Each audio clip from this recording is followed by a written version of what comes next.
Hello, everybody.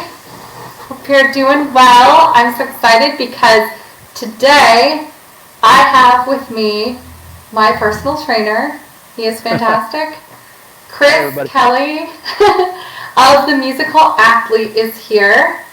And I've been wanting to get him on our group and talking to us about this subject for a while now. So he had some time and he was able to come meet with us. Um, Chris, what he specializes in addition to his amazing rehabilitative work with clients who are coming back from an injury or other kind of postural things that are more like plague all different types of people, not just singers, right? Because we're not the Right. only ones that need training. But so he, in addition to that bulk of his client work, he has a special focus on singers with his company, The Musical Athlete. And so I wanted to bring him in and to talk to us about what he does and how we can optimize our body for singing, and how some of the work that he does is really, it's been a game changer for me, and I know it has been for several of his clients who are opera singers.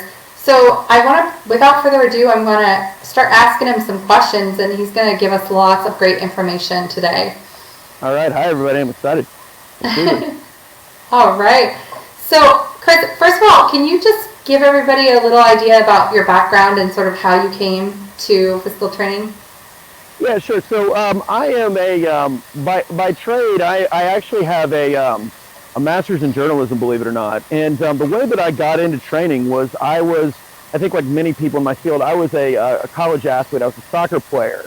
And it was always my dream to like play in the World Cup. Like soccer is my passion. And so it was the preseason of my sophomore year, and we were playing in a game, I think against like the University of North Florida. It was like the 94th minute of the game. I went to cross the ball, I missed, and basically I had I tore my ACL, like full ACL tear.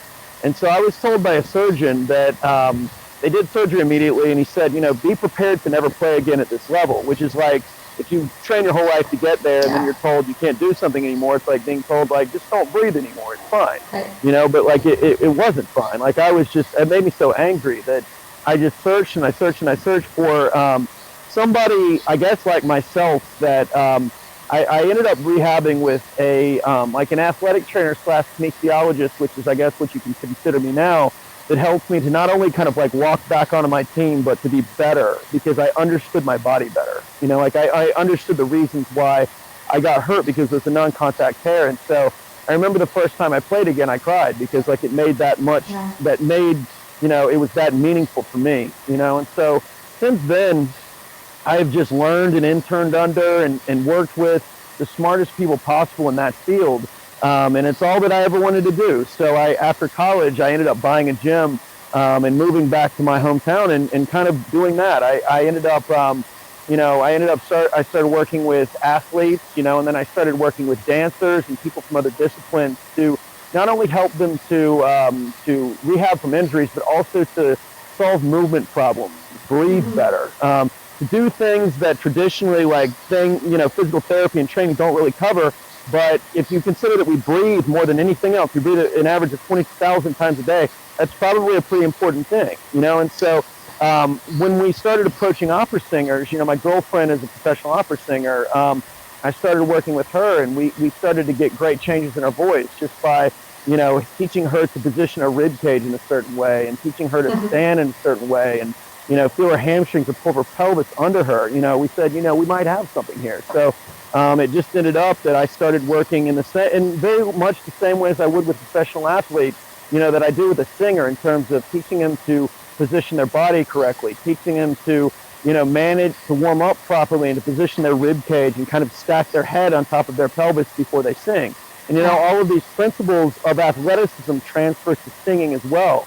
And it's super exciting to see the changes that we have in just our short time so far, both in, the singers that we work with and in you as well, Julia. So it's been a really exciting journey so far. So that's kind of a long-winded answer, but I hope I answered your question.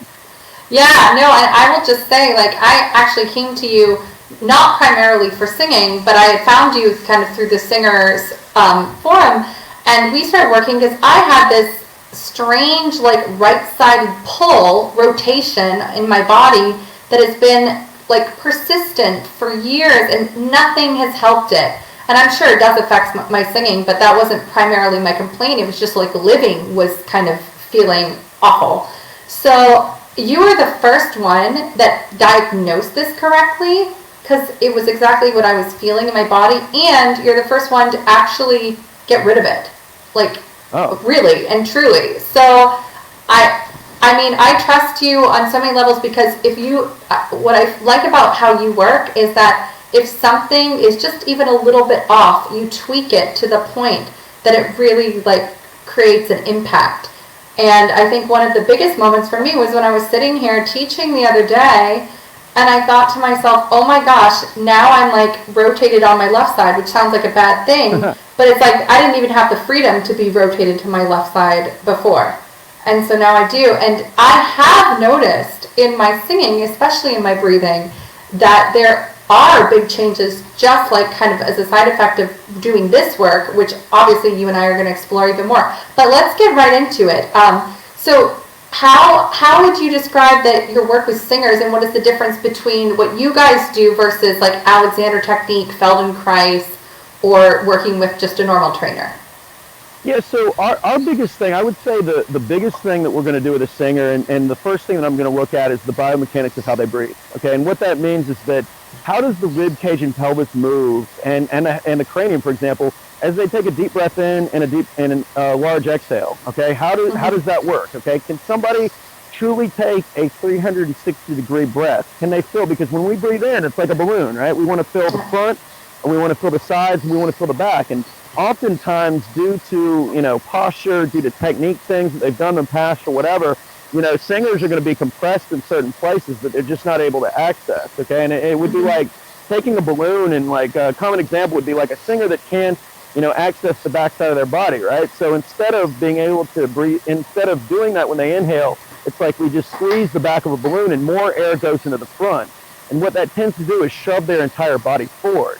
And so then instead of being able to fully produce sound, now they've cut off a lot of their potential because they can't fully inhale, and therefore they can't fully exhale. So therefore they're in this kind of like middle ground of the inability to either use their diaphragm fully or their pelvic floor fully. Because when we inhale, our diaphragm goes down, so does our pelvic floor. And as we exhale, our pelvic floor has to contract to shoot everything back up and to assist in producing sound. And in a lot of cases, the diaphragm stays somewhat descended or ascended, and it just stays stuck, right? And so we can't get that kind of piston-like action. So for me, that's kind of like step one, is assessing like the position of their rib cage, the position of their pelvis, and determining, what do those things look like, and then how can we develop some drills in a warm-up fashion that they can do before they sing to restore the capacity to take a full inhale and a full exhale. And from there, just doing that is like putting a car's wheels back into alignment. It immediately gives them more access to their voice. It gives them better access to breath management. It gives them the ability maybe to manage air in ways that they couldn't before. And then my process is, after we can get that, then we're going to strengthen the body's ability and the core's ability to hold those positions and to produce inhalation and exhalation through exercise. So the difference between probably me and maybe like Alexander technique or Feldenkrais or something like this is that I'm very specific in what I do and what I want. Those are great techniques, and I think they work, but for me, like we're training these things. Like, for example, like I want to place a large focus on the upper hamstring for a singer because it's going to scoop the pelvis onto the rib cage, okay? I want to place a large emphasis on a muscle called the serratus anterior, which is on the side of the rib cage, because it's going to push the rib cage backwards into alignment with the pelvis, okay? And I want the singer to be able to feel that, okay, when they're training. Like, I cue very specific things. And so, like a drill that I'll demonstrate in a minute, like that you do, Julie, every time we train, it's called a 90-90 hip lift, where you lie on your back, you put your heels up. I have you press your heels into the ground, find your hamstrings, and tuck your pelvis up. And you remember when we first started training, how difficult it was for you to find your hamstrings in any position, right? Yeah, absolutely. That's because your center of gravity was too far forward. So really what I help singers do is I help them to kind of stack their body first, okay, because that's an important principle. We restore that piston, and then I teach them to manage gravity, so then when they, when they're on stage, when they're using their body, they don't have to think about it. They don't have to think about those restrictions, because we give them a specific warm-up that they do beforehand, that they feel those muscles putting their body into position, and they know exactly why we're doing what we're doing, okay? That's really important, and I think that's one of those areas where, with Feldenkrais and with Alexander technique, although they're awesome, those are more about self-organization and kind of figuring it out for yourself. And I think in the beginning, especially, you have to be very specific with what you want, like where you are and where you're not, and so I just I help the singer to kind of map that out, and then we develop training strategies through fitness to help to kind of reinforce that, if that makes sense. Yeah, absolutely. So you would say that it's about training the muscles. So, because I guess you kind of answered my next question, which what is the role of posture in singing or movement? But you're saying that we develop these muscles so that the posture is what it is, instead of having to align ourselves with muscles that maybe are not working or not fully developed. Is that kind of what you're saying? Yeah. And what I want you guys to understand about posture is that posture is like a momentary thing. Like posture changes all the time. And it's just the body's most efficient way of holding itself upright, because the body is always going to hold itself upright.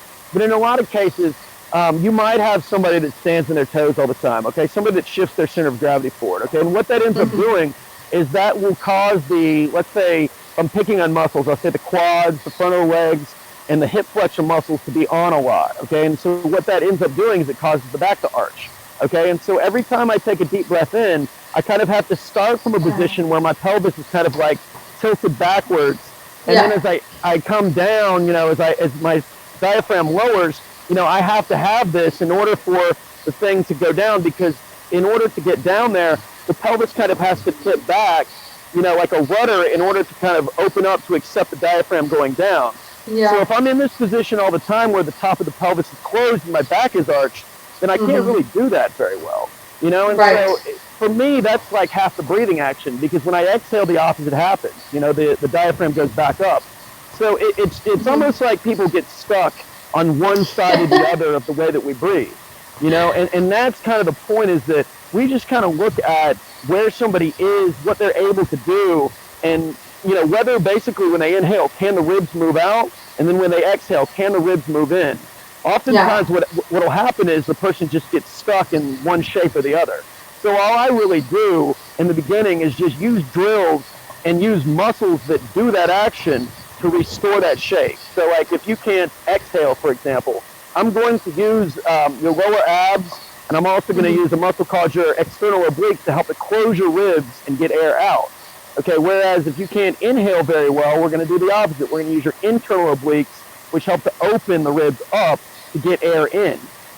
So it's, we talk about muscles, but ultimately it's just shape change. Okay, when I breathe in, the rib cage goes out. When I exhale, the rib cage goes in. And it's just, my question is, when I'm looking at somebody, can they do that or not? That's really a big part of it. Yeah. So would you say, so how should someone breathe? How should, can we just as people on our own sort of correct our breathing? You can, and that's something that I think that it's more about awareness, and especially with singers. Like one thing that I see in singers for whatever reason is you get a lot of kind of rectus dominance, where kind of a rectus abdominis is our six-pack muscle that's kind of like in this area. And what tends to happen is when singers are singing, this muscle will get super tight and kind of cause them to pull them down like they're doing a crunch. And as a result, it closes down the chest wall. Okay, and so a lot of what I've heard about good breathing is like belly breathing. You know what I mean? Diaphragmatic breathing, and that's when somebody will breathe, but their belly will go way out in front of everybody else or everything else. So, and what I want you to be able to do when you breathe is I want you to be able to inhale into your belly, into the side of your ribs, into your chest, and everywhere. Okay, so a good breath is like a full breath where it goes everywhere, and so. One of the things that you can do in order to ensure that is kind of what I call the pelvic tuck, okay? So if I put my finger on my belly button, my other one kind of on my belt buckle, and tuck those two areas together, okay? I start to kind of scoop my rib cage under me. I put a little bit of tension in my abs, okay? And I just make sure that kind of my stomach doesn't go in front of my chest as I breathe. And what you'll find is that when you do that, you start to get air everywhere else, you know, and you start to kind of pressurize everything. And so one of the things that I do with singers, or really anyone that has this issue, is I'm just going to have them put their hand on their stomach, and I'm going to say, I want you to either keep these two areas in alignment, okay, or I want you to get a little bit more air into your chest, okay? So use your abs, not 100%, but just enough to make sure that this doesn't go in front of this, and just take a couple deep breaths in.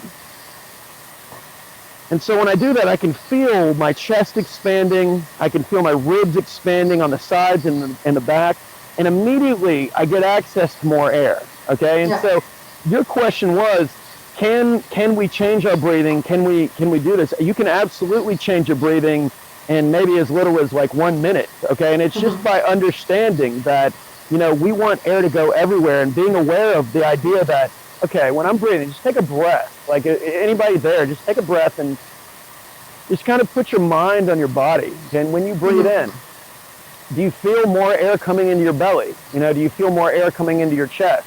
Do you feel any air coming into your back whatsoever?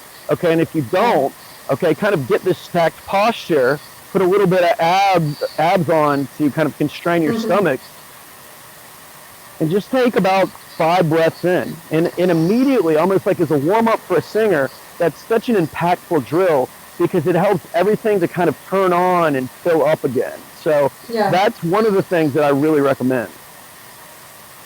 Will there be a little bit of a learning curve with this? Like if you're used to being, you know, a super distended belly breather and you're kind of got the sway back going on, is learning this, are you going to feel like maybe you don't have the air capacity that you normally do? Like how is the training period for this?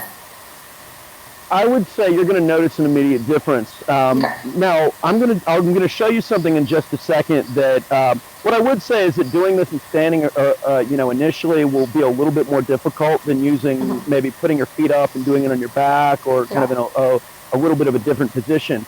But you will immediately notice a difference in terms of air distribution. Okay, if I cut off too much air from moving one place, it's going to have to go everywhere else. Okay, and so you're going to notice almost an immediate difference in that sense, and it really comes down to awareness, you know, making sure that air goes everywhere.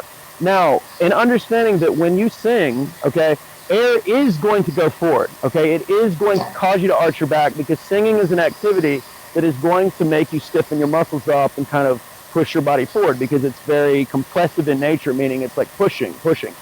So before you do that, just working on filling this area up and kind of starting in a good position before you sing is going to ensure that you're starting from a good place. So you can, you know, and if you do start to notice that you're lacking air as you're singing, just kind of stopping and reinitiating, just taking a couple of these deep breaths in, okay, and realizing that this is not how we we breathe for performance and singing per se, but it's how we breathe for health and to kind of reestablish kind of a more neutral position from which we can, you know, start doing our activity or singing again, if that makes sense. Yeah. So it's like home base, you would say. It's home base. Yeah. It's exactly. Go ahead. Oh, no. I was just going to put this comment up. Mary said here, she said, and then when we're performing in heels, the center of gravity shifts again. I try to practice sometimes in the shoes I sing in to get used to that shift. Yeah, what do you say about, I find for me, because you know all about my quads and my hamstrings, I find for me, when I'm singing in my heels, I feel a little bit more in my back body. So I actually feel like I can support a little bit better because I don't know if it's that something's tight or I don't know, maybe you could tell me about that. Yeah, no, it's funny actually because like one of the things that we do with our athletes is like when they can't squat very well, we're going to elevate their heels and it immediately drops them down more.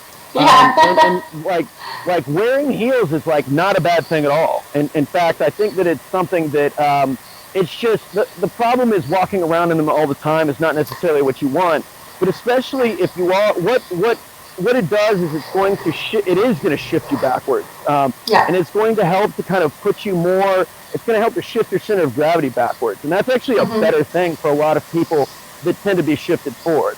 really the problem comes in is when you wear heels all the time, when you're walking around in them and that sort of thing. But kind of to Mary's point, that's really smart. I think practicing in heels is something that like it's a specific thing that you're going to have to deal with, and you know that. So doing that is not necessarily even going to impair your breathing. It's actually a great thing. And regardless of what you do, I mean, it's you know, the way that you perform is going to be specific to your environment. So, you know, if I made you stand on sand, for example, like it's going to be way different, you know, and you're going to have to deal with those conditions. So to train that way is a really smart thing to do. You know, my whole message is just start from a neutral position. Okay, if you can start from neutral, really anything that you do is going to be made better. Wearing, because I got a similar comment from Philippe actually about, you know, he's done performances where he has to wear like boots, you know, and that changes his center of gravity. And it's the same thing. It's like if you're going to sing in boots, you have to practice in it, you know, and you have to get your center of gravity. But, you know, regardless, you know, the same process that I'm talking about as far as, you know, the idea of warming up and opening up your ventral cavity and kind of getting everything, you know, kind of positioned properly before you start to deal with those conditions remains true, you know, and that's kind of my point, is that a solid physical warm-up and a solid cool-down before and after you sing does so much for, you know, putting your throat back in the right position, putting your rib cage back in the right position so you can recover, you know. And if you're dealing with like 8 or 9 performances in a couple days or a week or something like that, you know, it's a massive game changer. So, you know, I think that's the biggest thing, really understanding that we're going to encounter all types of things on stage that we really can't control, so we might as well train with that, you know, and do the best that we can, right? Yeah, absolutely. Yeah, so can you discuss the role of general physical training for a singer? Like, what is it actually doing, and does it help or hurt our vocal ability? I'm thinking like running and, you know, gym workouts, things like this. No doubt. So one of the things that we look at with singers is the shape of their rib cage. Okay, because you have kind of two ends of the spectrum. Okay, when I inhale, we have what is called expansion. Okay, and so inhalation, it gives me access to more movement. Okay, when I'm inhaling, I can move into spaces. Right, I can move freely. You know, I can squat to the ground, all this stuff. Whereas when I exhale, that's compression. That's producing sound. That's like squat. That's standing up from the squat, and it's good for producing force, but it stiffens me up a lot. Right? I don't have access to as much movement, and inevitably, what we find with all singers is that most singers are going to be either more biased towards expansion or compression. Like, we're going to have some really stiff singers, and we're going to have some really flexible singers, right? And so a lot of what we do initially is to help to fill in the other side of the equation. Okay, like for example, if I have somebody that's really, really stiff, okay, and that doesn't move well, that doesn't squat well, just immediately kind of dumps their pelvis forward when they're inhaling, okay, I'm going to spend a lot of time on opening those areas up. Okay, I'm going to have them move at slow tempos. I'm going to have them doing more mobility work generally. I'm going to work a lot on breathing and opening and positioning and all of those things. And I'm going to teach them to move slower because they need that. They need access to more expansion in order to kind of pull the slingshot back further, if that makes sense. Whereas with a more flexible singer, I'm going to work on the opposite. I'm going to get that person strong. Okay, I'm going to have that person jumping. Okay, I'm going to have that person lifting, you know, squatting. I'm going to have that person, you know, even pressing heavy, because they need that. Okay, that's the type of individual that you have that probably has trouble producing exhalation. You know, they might have issues with their pelvic floor.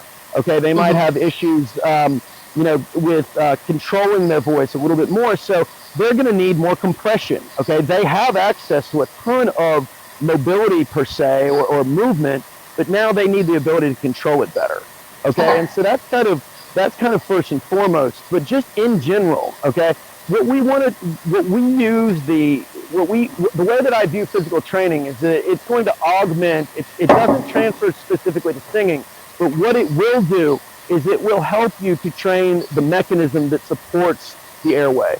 Okay, it's going to, and what we want to do specifically is we want to use exercises that train the diaphragm and train the pelvic floor and all those mechanisms that stack to move as well as they possibly can with the best alignment possible and with the most power and control possible. Okay, and so one of the exercises that we're going to do for a singer that is kind of number one would be a squat. And when I have a singer squat, what I want them to do, and again, please excuse my terrible camera work, is to stack their pelvis under them. And then when they squat, rather than sticking their butt out like a bad dance move here, I don't know. Hold on, let me see if I can position this a little bit better. Rather than kind of hinging backwards like this, and oh man, hold on. Okay. I know it's a mirror image, so it's kind of weird. Yeah. Rather than when people squat, what they'll tend to do is they'll tend to hinge backwards and stick their butt out. Whereas what I want them to do is I want them to push their knees out and drop straight down like their butt is an elevator, because that's training the diaphragm and the pelvic floor and all that stuff to fight gravity and to use that specifically, right? And so the way that I'm going to train a singer generally is I'm going to set up their alignment so they have success in all of their drills, okay? We still train general fitness. We squat, we deadlift, we press, all of these things. But as you've experienced, like, alignment is super important, okay? And then we want to, and then I guess the other thing is when we find issues with somebody's alignment or with the way that they breathe or the way that they move, their ability to produce sound, we're going to use specific exercises then to correct those things and to help to their body to build the proper alignment and then train resiliency in that alignment. That's really a big part of it, is we get them strong, but we get them strong in a way that is going to help to make, I guess, I don't want to use the word functional, but it's going to give them better capacity to use their voice. That's why when we train, we're going to sync a lot of our exercises like a squat. I'm going to coach my client to inhale as they go down and exhale as they go up to produce as much force possible. And right there, even if you're just doing a plank and you're focusing on maintaining proper alignment, breathing in, expanding everything out, and then exhaling hard and propelling, using your pelvic floor to shoot the diaphragm back up, you could say that is a little bit more specific to the vocal mechanism, and that's going to help to build a type of support that is going to transfer a little bit better to the stage, if that makes sense. Yeah, absolutely. So you were talking about this like narrow versus wide rib cage. Yes. And can you speak to that a little bit more? Because immediately as a singer, I jump in my head and I think, oh, are you talking about like big voices versus smaller voices? But I don't think that's what you mean in terms of rib cage size. Is that correct? Yeah, more of what I'm talking about is, think about it, it's more about shape, okay? And when we have a wide person, or what we call it a wide, because what we do is we measure what is called the infrasternal angle. Okay, and the infrasternal angle, this is kind of gross, but the infrasternal angle, if I kind of suck in my gut, my infrasternal angle is kind of the angle of my ribs here. And I don't know if you can see that, but it's the outline of my ribs.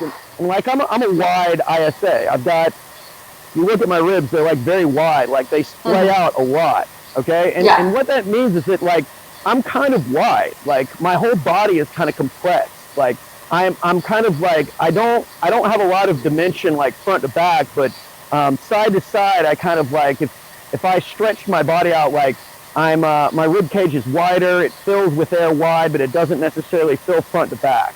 Okay, and that's a compensatory strategy. Like that's not necessarily what I want, and that's something that like I can exhale really well, but I can't inhale very well. I can't get air in, so I'm compressed. So for me, and it's almost like my shape is like a pancake.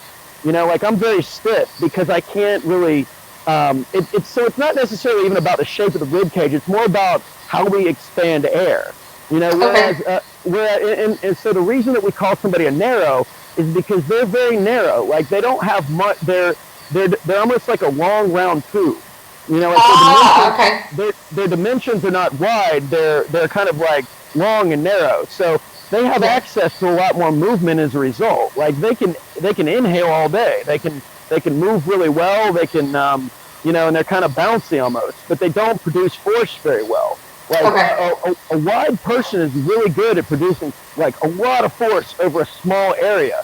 So I can inhale and exhale powerfully, but I just it over a long range of motion. Okay, whereas a narrow, it's almost like they can inhale really well, but it's hard for them to get back up because they have so much more range of motion to deal with. Okay, and that's Yes. more of what I'm saying, if that makes sense. So kind of in summary, a narrow can kind of, the dimensions of their rib cage, they can expand out. I can breathe into my chest, I can breathe into my back, but I can't breathe in laterally. Whereas for a wide person, like I have trouble filling these spaces. Like I have trouble filling my chest, I have trouble filling my backside, but when I breathe in, my ribs go out for days. Oh. So that's more of what I mean.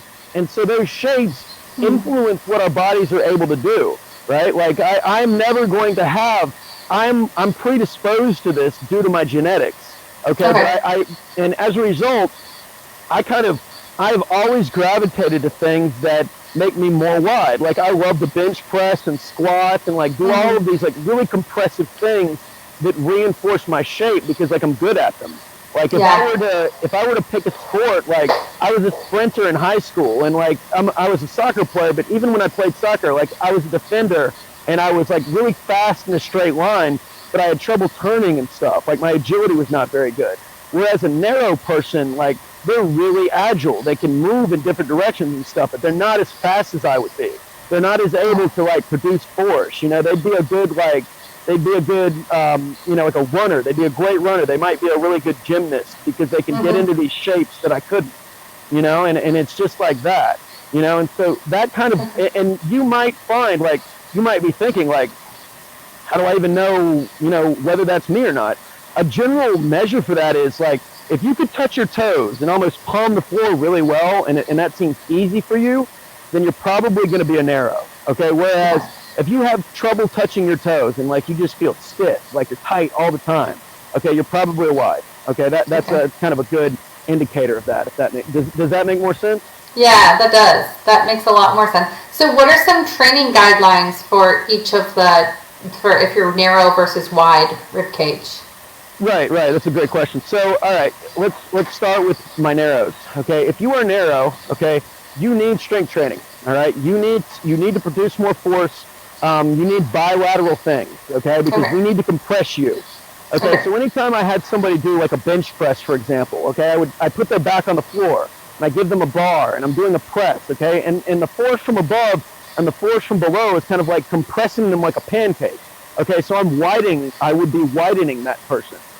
Therefore, I give them more ability to produce force. Like, they're going to need, typically narrows are going to need a lot more kind of like bilateral things. So, deadlifting, bench pressing, squatting, like, you know, machine pressing at the gym, like leg pressing, like all of those things for a narrow are good because they train you to produce force.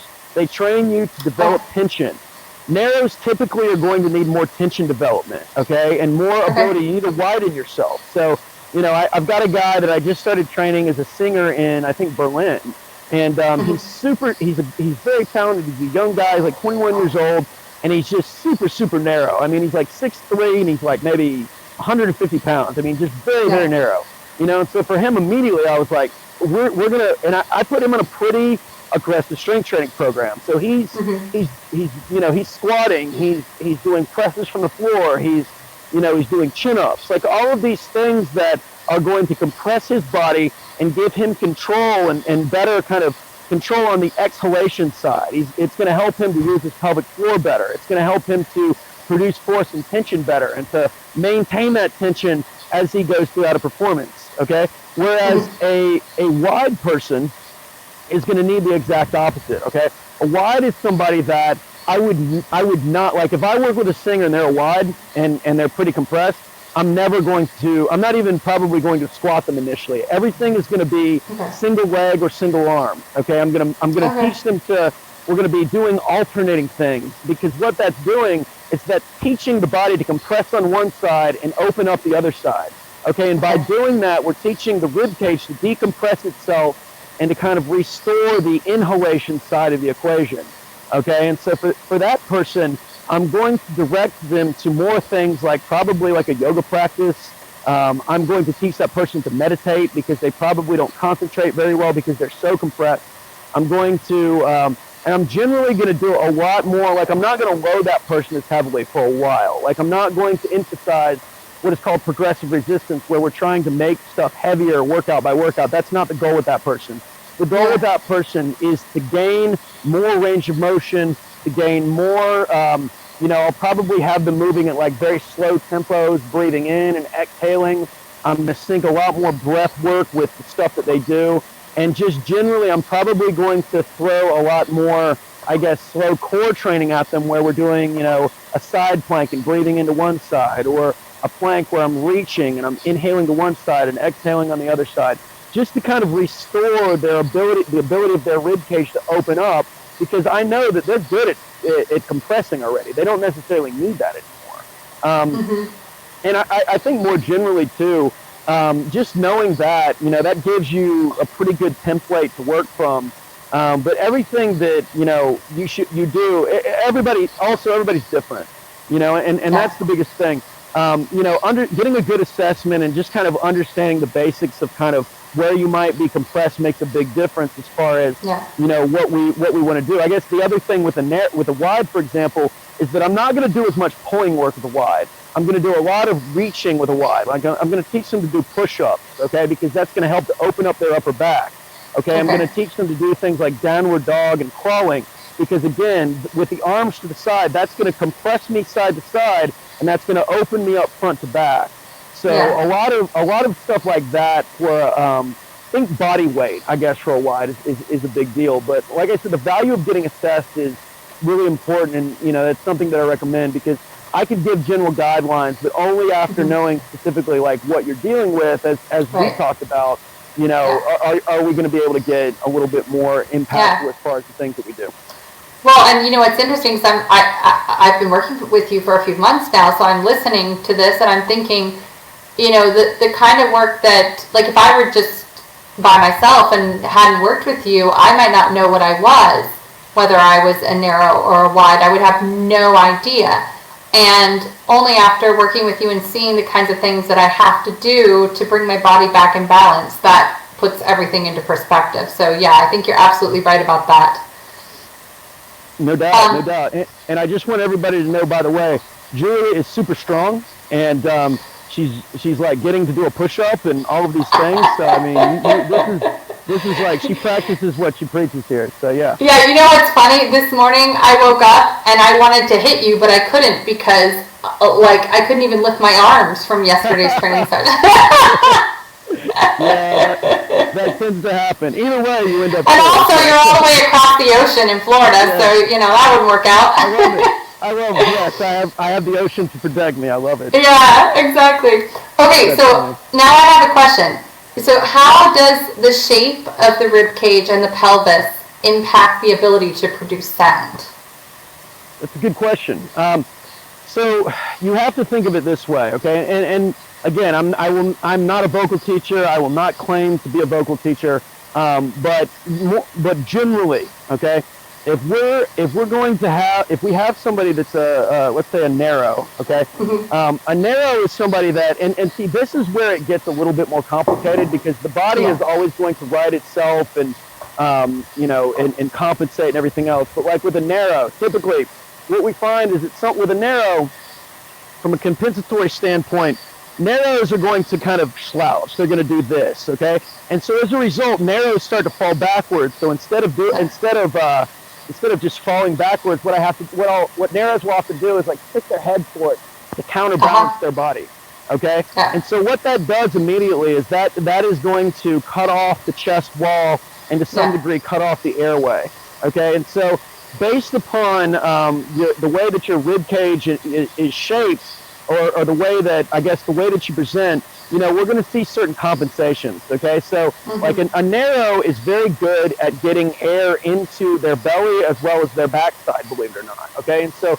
a narrow has a lot of access to, kind of the lower rib cage, okay? Whereas they don't have very good access to the chest wall, okay? So as far as the way that's going to impact sound, a narrow is probably going to be able to, a narrow likely has better vocal endurance, okay, I would say, like just generally, okay? They're probably able to deal longer with, I don't know, they're going to be able to produce sound longer, but not as richly or as impactfully. Like a narrow is more likely to succumb to things like to strains and issues with their throat, whereas a wide is going to be a wide has better access to the ability to powerfully produce sound. They just can't do it for quite as long. Okay, and so more kind of what I would say is, if you're a narrow, you could probably inhale better, and you probably are able to manage air longer, whereas if you're a wide, you're probably able to exhale better. You're probably able to produce, I don't even want to say produce sound better, but produce possibly a more rich tone, okay, and operate in ranges of sound better, but yet you're not able to maintain them as long, if that makes sense. And so that's what I would say, like kind of as a general answer. Does that make sense? Yeah, no, absolutely. Yeah, and so it does in some ways, I guess as I'm hearing this, correspond with voice type a little bit. No, it maybe totally like, does. Yeah. That's very interesting. So, okay, what are some of the common breathing restrictions and compensations that we see in singers, and how can we maybe correct them? All right, cool. So again, going back to the narrow, right? So the way that I look at it is, it's almost like we're falling in one direction or another. Okay, and again, like the ideal scenario is that when we inhale, we have our infrasternal angle, and it should be at about maybe 110 degrees. Okay, so kind of like at, as I inhale, it'll go wider than that, and as I exhale, it'll go a little bit more narrow than that. And the real true way to know whether technically we are narrow or wide is when we breathe in and I exhale, I'll feel those ribs staying wide. Whereas if I'm a narrow, I'll feel them just drop right together. And you'll be able to trace the shape of your rib cage as well. Like if you're a really wide shape, then you're a wide. If you're really narrow shape, you're a narrow. And for narrows tend to fall backwards. So a narrow is doing this, okay? They're kind of slouching forward and they're falling back like that. And so what they have to do then is they have to compensate by sticking everything forward and almost like doing a crunch. Okay, so narrows have access to external rotation or opening very much so, but they don't have so the backside of their body, narrows can open up all day, but they don't have access to the front. So narrows are going to have a tough time opening up their chest wall. They're going to have a lot of compression probably in their neck. Okay, I see that a lot with narrows because the base of the neck is coming forward. Okay, and so specifically with a narrow, okay, like a drill that I like, and again, I'm just going to put my phone down and demonstrate this, and we'll see how this goes. But a drill with a narrow that I like is called all fours breathing, okay, because I'm literally on all fours. Julia, can you see me okay here? Yeah. Okay, so in this position, I come on all fours, right? I tuck my pelvis, okay, so I'm using my abs. I push my shoulder blades away from the ground, and this kind of looks counterintuitive, but what's actually happening here is when my hands are at 90 degrees, I'm compressing kind of the backside of my rib cage, and I'm opening up the front side. Okay, I'm going to pick a spot in front of me. We just fell down here. Yeah, you fell down. Can you see me now? Okay. Yeah. I'm going to pick a spot in front of me, and I'm going to look forward, okay, because that's going to help to undo some of the forward head posture. It's going to open up all of these spaces. I'm just going to cue the person to breathe in and exhale. And this is a great drill for a narrow, or really anyone to do, to open up the chest wall, okay? Pushing shoulder blades apart, breathing, and exhaling. And just knocking out about 10 breaths, really. And then the way that we can progress something like that, and something that you've been doing, is something like a bear, where the knees are off the ground, we're breathing and exhaling. And kind of the way that I would work with a singer then is, as they get stronger, we can start to manipulate their shape. We can start to move the legs and the arms while maintaining this alignment. I could do something like that. I could do something like a hand walk, okay? And eventually, I could do a push-up. And the way that I would do that is, again, I get my alignment, I breathe in on the way down to open up my chest wall because my shoulder blades are coming together. And then I exhale, and I come back up. And all of this, I'm coaching the person to maintain their alignment, to look forward, to maintain the posture of their neck, to keep their shoulder blades in a good position, so I can kind of pull them together as I come down. So I can separate them as I come up. And but as a general thing for singers, like that all fours position is really awesome to do before you sing to help to open up your chest wall, especially as a narrow, but for anybody. And that's one of the ones that we do all the time in our training. That's like part of your warm up. So so then for a wide, it's going to be the opposite of that. Okay, so if, like I'm a wide, so I'm a good example of that. So if I hold this out, you guys are, let's see, find me here. See my body, like what I tend to do is I go like this. Okay, I arch my back, so I'm falling forward, right? So instead of falling forward, what I have to do is arch my back to stay upright. Okay, and so then what that does is opens all of this up. Like I have access to all of this. I can breathe into my chest, but I can't get to my backside. I can't get to my, the back of my rib cage. Okay, so as a wide, what I'm going to need access to a lot are going to be hamstrings. Okay, because hamstrings are going to help to scoop my pelvis under me. What I might do with a wide, okay, and can you see me okay here? Hold on, wait a minute. We just fall. All right. A drill that I might do with a wide would be a bridge position here. So I'm having them bend their knees, okay? I'm having them press their back into the ground, okay? And I'm cueing them to tuck their pelvis slightly off the ground. What I'm not doing is arching my back. Instead, I'm just pressing my back into the ground, and I'm just tucking my pelvis slightly off the ground, okay? Like kind of thinking about bringing kind of my back pockets towards the back of my knees, okay? And immediately, I'm also, you can't see this, but I'm digging my heels into the ground, okay? And what that'll cue are my hamstrings, okay? In this position, now I've got this pelvic tuck, okay? This is teaching me to scoop my pelvis under my body, and it's literally doing the opposite of the shape that I typically assume. So in this position, I would just cue my client to breathe in and just long exhale. And just work on this position. I could have them put their hands in their stomach, okay, put tension here, breathe in, and kind of direct air where I want it. So I know that wides tend to kind of like shoot out this way. So I'd have them maybe put their hands on the side of their ribs, and I'd say, okay, I want you to put tension here. Think about breathing more into your chest and into your belly. So they do this. They breathe in, they feel those hamstrings, they exhale. And they go like that. Another drill that I like for this person would be a side plank. Okay, so because a side plank, when I come up into a side plank, what's happening is I'm compressing on my downside and I'm opening on my top side. So I could have my wide reach overhead. I could have them breathe into their top side, fill up all of this stuff, exhale, and hold here. And again, as another progressive drill, I could move on to like a straight leg side plank. I could cue them to breathe in and come up, exhale and come down, and then I could start to kind of manipulate that exercise as a core training drill to help to kind of reinforce the alignment that I want. And both of those things as well, the hamstring drill as well as the side plank drill, are really awesome to do as a warm-up for wides. Like I love those, and those are something that I personally do on a daily basis. So side plank and bridge are like big in my warm-up. Cool. Yeah. Okay. Sorry, I think we. Yeah. Sorry, I think there was a glitch, so we had a time lag. Okay, so now I want to know, what is the role of a physical warm-up and breathing resets in the process of singing? Oh, very good. Well, what I just did were a couple examples of breathing resets. Okay, and so when we talk about picking on muscles, okay, let's say I assess a singer.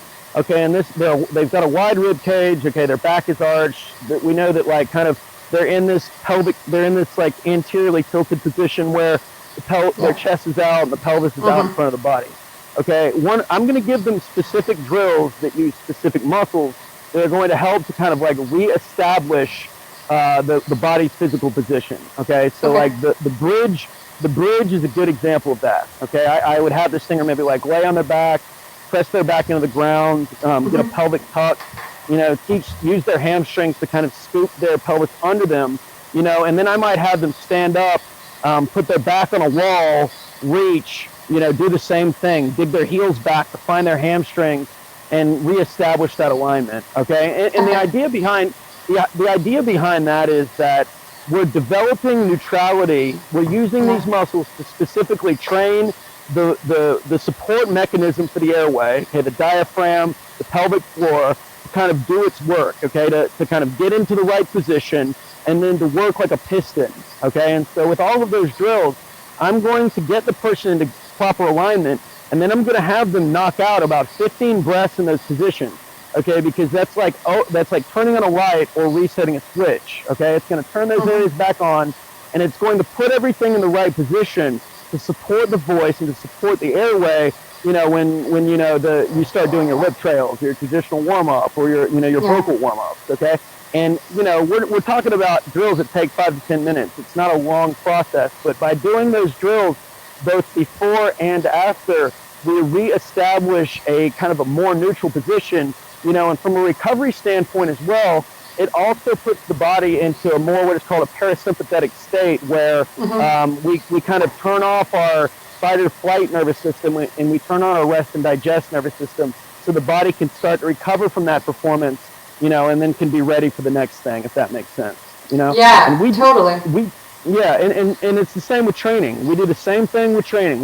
Before we train, we put and you can attest to this because you train with me, we put your body into alignment, and then we train your body in proper alignment so you can better hold that alignment. And I'm a firm believer that if you start in good alignment and you sing, you're not even going to think about it. But what will happen is over time, your body will develop better alignment as a result of that, because you're giving it a new thing, a new stimuli. You're giving it kind of a new position to consider, and I think that's so powerful just on its own. Yeah, absolutely. No, and I would say, like, what are some of the benefits that singers can expect? Like, would you say stamina? Because that's what I would say. I would say stamina would be a big benefit of doing this kind of work. So, it really, for me, I guess the greatest thing that I can give a singer or any athlete is repeatability, okay? I want you to be able to produce your best at all times, okay? Yeah. I want you to be able to roll back the peak. I want you to be as good at the beginning of a performance as you are, as good at the end of a performance as you are at the beginning, okay? Yeah. And that's really the big thing that these drills offer, is that, you extend the window of your best performance, and really the other part of that is that you eliminate the need to think about that stuff, because I'll get a lot of singers that will come to me and they'll be like, this hurts or that hurts when I'm singing, it kind of knocks you out of the zone, right? And what I'm not saying at all is like, when my singers go into a performance, like, I don't want them thinking about breathing at all, like, not at all. I want them to just do it. Like, I want them to be in the zone. I want them to go into it knowing that, like, I am prepared for this. Like, I have dealt with every potential issue that could be there. I have put my body in good alignment. Like, I know that I am good, and I think, so you talked about benefits, like stamina would be a big one. Confidence would be another one. Eventually access to more air is another one. And just better control is another one, because that's going to be a big thing. And that comes with training and time. But that's one of the things that Stephanie, my girlfriend, notices, and she's probably been working with me the longest because we're together. But the control that she has over her voice now in some of the ranges that she struggled in before now versus a year ago is so much better and so much more consistent as well. Like, she would wake up and have good days and bad days. She has more good days now, I would say. And she has more consistency to her voice, and I would say, consistency, I guess, more so would be the other thing. Yeah. That's awesome. Yeah, absolutely. Well, so how can people get in touch with you if they want to get, like, assessed or start working with you? Yeah, no, thank you. Thanks for asking. So we have a couple ways and a couple things that we do.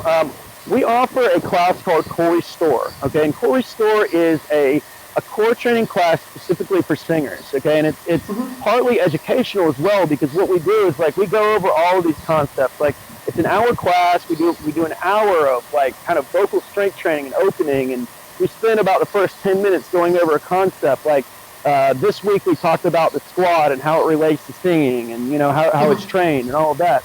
And that's something that we offer over Zoom twice a week, and then we send the recordings to our singers. I also offer one-on-one training and just consultations. Like, I work with some singers that are in different countries. Obviously, you're in Slovakia. and you know, they train with me over Zoom. You know, other singers I'll just write programming and warm-ups for, and I'll communicate with them, you know, every now and again. But as far as how you get in touch with me, we are the.musical.athlete on Instagram. So give us a follow. And then our email is we're themusicalathlete.com is our website. And then our email is musicathletes@gmail.com. But, you know, probably the easiest way to get in touch with me is like just friend us on Instagram and send me a message. You know, we offer a free consultation just where, you know, you can talk to me. You know, I run you through some assessments. I give you my opinion kind of on some things that we talk about, you know, and then we kind of come up with the program that makes sense for you, you know, the thing that works best for you. We're going to, in January, we're also going to be launching an educational mentorship for vocal teachers, where we lay out our entire system, and we kind of, each week we'll do like a presentation on, you know, the rib cage, the pelvis, the biomechanics of breathing and how it supports the airway, and then how we use training strategies to, you know, augment a lot of the, you know, the vocal techniques and the vocal teaching and stuff like that you already do. You know, and so that's something that I'm really excited to announce. So we'll have more on that soon. But yeah, I would just say message me on Instagram, and yeah, give us a follow, guys. We're super excited to kind of join the vocal world. Cool, awesome. Well, Chris, thank you so much. I know you have another interview to go to. You're a busy guy.